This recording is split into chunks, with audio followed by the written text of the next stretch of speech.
இப்போ இது ஒன்று ஆர்டர் போட்டு வாங்கியிருக்கிறோம் நம்ம மீஷோவில். இது பார்த்தீங்கன்னா ரொம்ப ரொம்ப யூஸ்ஃபுல்லு.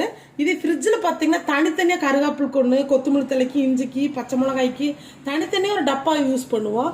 அந்த மாதிரி இல்லாமல் இது ஒரே டப்பாவில் பார்த்தீங்கன்னா இது தனியாக எடுத்து கழுவி வச்சுக்கிற மாதிரி நல்லா நீட்டாக ஹோல்சேலாக கொடுத்துருக்குறாங்க. நல்லா இருக்குது பாருங்கள். இதில் நான் கருவேப்பில் 2 போட்டிருக்கேன், கொத்தமல்லி தலை பச்சை மிளகா போட்டிருக்கிறேன். இதில் வேறு ஏதாவது நம்ம வேணுனாலும் எலுமிச்சம்பழம் போட்டுக்கலாம், பூண்டு உரிச்சு வச்சுக்கலாம். டக்குன்னு இந்த ஆஃபீஸ்க்கு வரவங்க டக்குன்னு எடுத்து நல்லா தட்டி போடுறக்காக. இல்லைன்னா காலங்காத்தால் அது உரிச்சுட்டு இருக்க வேண்டாம் பார்த்தீங்களா.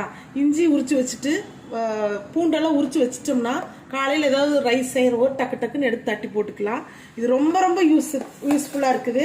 அதே மாதிரி இது ஒரு மூடி பார்த்தீங்கன்னா நல்லாவும் இருக்குது, அதே மாதிரி ஒரு சிலருக்கு பிடிக்கவும் செய்யாது.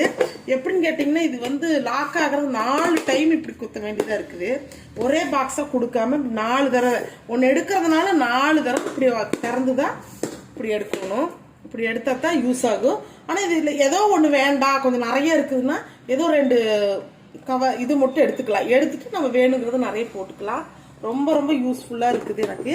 இதெல்லாம் ஃப்ரிட்ஜில் பார்த்தீங்கன்னா ஒன்று அழகுக்கு வாங்குகிறோம், அதுக்கு மேலே ஒரு அழகு கொடுக்கணுன்ட்டு இன்னும் நிறைய பொருள்களை வாங்கி பொம்பளைங்க சேர்த்துறது தான் அது நம்மளோட வேலையாகவே இருக்குது பாருங்க.